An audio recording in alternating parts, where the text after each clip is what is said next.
আজকে তোমাদের সাথে শেয়ার করব পটলের ভীষণ টেস্টি ইউনিক একটা রেসিপি, যেটা ভাত, রুটি, পরোটা সব কিছুর সাথে খেতে দারুণ লাগবে। বন্ধুরা দেখতে থাকো আমার আজকের এই পটলের রেসিপি। আশা করছি তোমাদের ভীষণ ভালো লাগবে।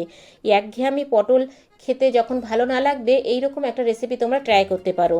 তা এই রেসিপিটা করার জন্যে আমি এখানে বেশ কিছুটা পটল নিয়েছি বন্ধুরা। এবার পটলটাকে আমি গায়ে একটু খোসা রেখে পটলটা ছুলে নিচ্ছি। ভীষণই টেস্টি একটা রেসিপি, যেটা বাচ্চা বড় সবাই খেতে ভীষণ পছন্দ করবে। তা পটলটা ছোলার পরে আমি এখানে একটু কাট লাগিয়ে নিচ্ছি, যেন ভালোভাবে তেল মশলাটা ভেতরে ঢুকে যায়। একইভাবে আমি সব কটা পটল ছুলে এইভাবে কেটে নেব বন্ধুরা। তা দেখো সব কটা পটল কিন্তু আমার ছুলে কাটা হয়ে গেছে। এবার আমি পটলটাকে ভালো করে জল দিয়ে ধুয়ে পরিষ্কার করে নিয়ে ফিরে আসছি। তা বন্ধুরা দেখো জল দিয়ে ভালো করে ধুয়ে ফিরে আসলাম। এবার আমি পটলের মধ্যে দিয়ে দেব পরিমাণ মতো লবণ,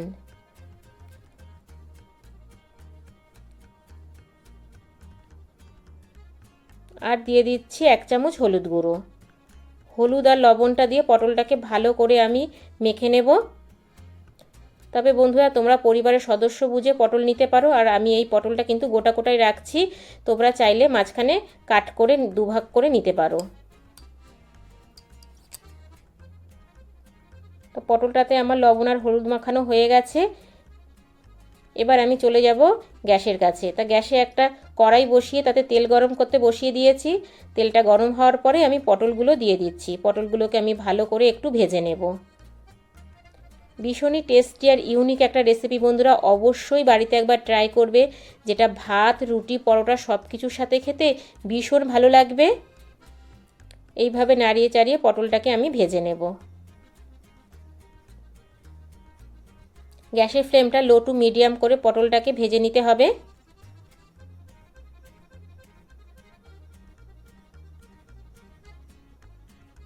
তো দেখো বন্ধুরা পটলটা কিন্তু আমার ভাজা হয়ে গেছে। এবার পটলটাকে আমি তেল ছেঁকে তুলে নেব। সবটা পটল আমি তুলে নিচ্ছি তেল ছেঁকে।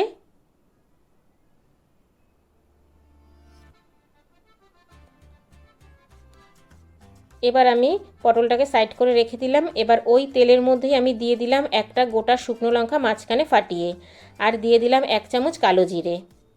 এখানে কিন্তু আমি আর অন্য কোনো ফোড়ন দেব না বন্ধুরা।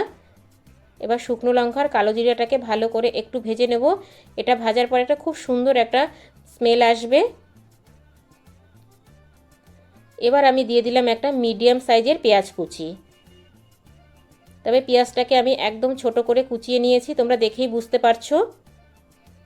এবার পেঁয়াজটাকে আমি একটু ভেজে নেব। তবে পেঁয়াজটা খুব বেশি ভাজার প্রয়োজন নেই বন্ধুরা। সম্পূর্ণ ভিডিওটা দেখার অনুরোধ রইল। এখনও যদি কেউ ভিডিওটা দেখে লাইক করোনি, একটা লাইক করে দিও। আর বেশি ভালো লাগলে পরে বেশি বেশি করে শেয়ার করে দিও। দেখো পেঁয়াজটা কিন্তু আমার ভাজা হয়ে এসেছে। এবার আমি দিয়ে দিচ্ছি 1 চামচ আদা বাটা, আর দিচ্ছি ছোট সাইজের একটা টমেটো কুচি। এবার ভালো করে আমি পেঁয়াজের সাথে একটু ভেজে নেব, যেন আদার কাঁচা গন্ধটা চলে যায়।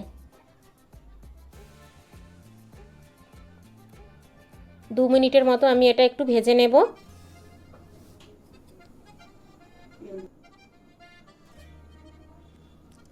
এবার আমি এখানে কিছু গুঁড়ো মশলা অ্যাড করব। দিয়ে দিলাম পরিমাণ মতো লবণ, দিয়ে দিলাম 1 চামচ হলুদ গুঁড়ো, 1 চামচ লঙ্কার গুঁড়ো, 1 চামচ জিরের গুঁড়ো,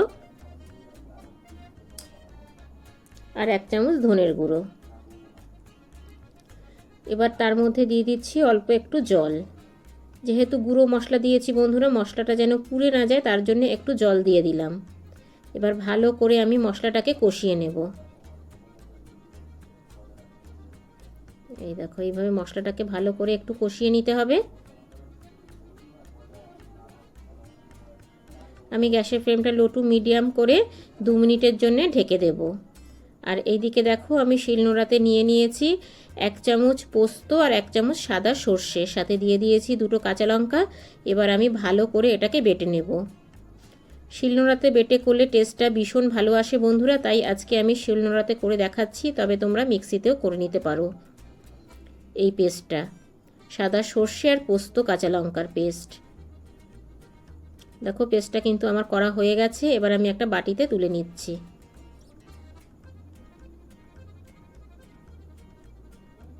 একদম মিহি করে বেটে নিতে হবে বন্ধুরা সর্ষে আর পোস্ত কাঁচা লঙ্কাটা। ফিরে আসলাম 2 মিনিট পর। দেখো মশলা থেকে কিন্তু তেলটা বেরিয়ে গেছে আর মশলাটা খুব সুন্দরভাবে কষানো হয়ে গেছে।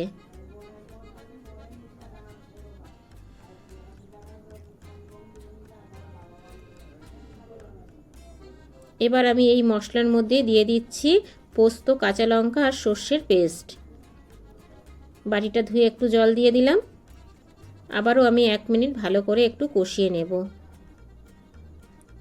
তবে খুব বেশি সময় লাগবে না বন্ধুরা, সর্ষে আর পোস্তর পেস্ট দেওয়ার পরে 1 মিনিটের মতো একটু ভালো করে কষিয়ে নিলেই হবে।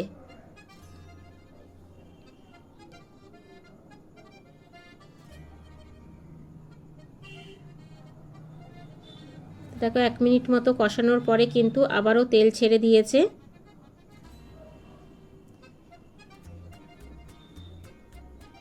এই সময় গ্যাসের ফ্লেমটা লো টু মিডিয়াম রাখবে। এবার আমি দিয়ে দিচ্ছি ভেজে রাখা পটলটা দিয়ে আবারও আমি 1 মিনিট কষিয়ে নেব পটলের সাথে মশলাটা। মশলা থেকে কিন্তু খুব সুন্দর একটা স্মেল ছেড়েছে বন্ধুরা।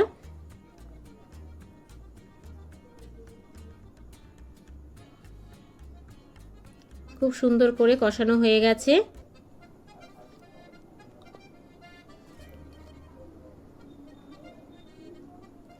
এবার আমি দিয়ে দেব ঝোলের জন্য পরিমাণ মতো জল। আমি এখানে 1.5 বাটি জল দিলাম। তবে এটা কিন্তু একদমই মাখা মাখা হবে, খুব বেশি ঝোল হবে না বন্ধুরা। এবার ভালো করে আমি একটু নাড়িয়ে চাড়িয়ে দিচ্ছি।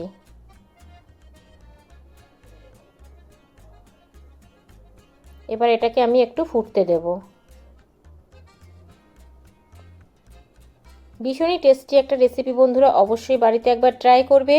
ভাত রুটি পরোটা সব কিছুর সাথে খেতে কিন্তু দারুণ লাগবে।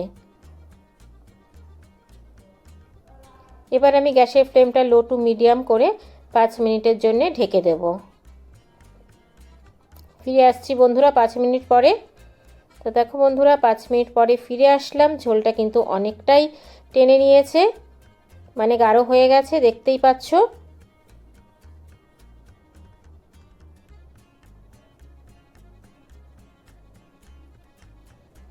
আর দেখতে কতটা লোভনীয় লাগছে। এবার আমি স্বাদের জন্য দিয়ে দিচ্ছি 1/2 চামচ চিনি। তোমরা যারা মিষ্টি খেতে পছন্দ করো না তারা স্কিপ করতে পারো, তবে মিষ্টিটা দিলে পরে কিন্তু খেতে ভীষণই টেস্টি হয়। আমার কিন্তু পটলের রেসিপি একদমই রেডি বন্ধুরা। দেখো কতটা লোভনীয় লাগছে দেখতে। ঘরে থাকা অল্প কিছু উপকরণ দিয়ে এত সুন্দর পটলের একটা ইউনিক টেস্টি রেসিপি হয় বন্ধুরা, তোমরা না করে খেলে বুঝতে পারবে না। এবার আমি গ্যাসের ফ্লেমটা বন্ধ করে স্ট্যান্ডিং টাইমে রেখে দেব 5 মিনিটের জন্য ঢেকে। ফিরে আসছি বন্ধুরা 5 মিনিট পরে। তো 5 মিনিট পর ফিরে আসলাম। দেখো বন্ধুরা কালারটা জাস্ট ওয়াও, কি বন্ধুরা একদম লোভনীয় লাগছে তো। এবার আমি একটা বাটিতে ঢেলে নিচ্ছি। তা বন্ধুরা কেমন লাগলো আমার আজকের এই পটলের রেসিপি, ছোট্ট একটা কমেন্টস করে জানিও, কারণ তোমাদের ছোট্ট ছোট্ট কমেন্টস আমাকে ভিডিও করতে অনেক বেশি উৎসাহ দেয়। বাই দ্য ওয়ে এতক্ষণ দেখছিলে শম্পার ইউটিউব চ্যানেল। আবার দেখা হচ্ছে তোমাদের সাথে নতুন কোনো রেসিপিতে। ততক্ষণের জন্য টাটা বাই বাই। সবাই ভালো থেকো, সুস্থ থেকো। আর আমার চ্যানেলটাকেও যদি নতুন ভিজিট করে থাকো, আমার চ্যানেলটাকে সাবস্ক্রাইব করে পাশে থাকার বেল আইকনটা অল করে দিও। যখনই আমি নিত্য নতুন ভিডিও আপলোড দেবো তোমাদের কাছে পৌঁছে যাবে। Thank you for my video watching.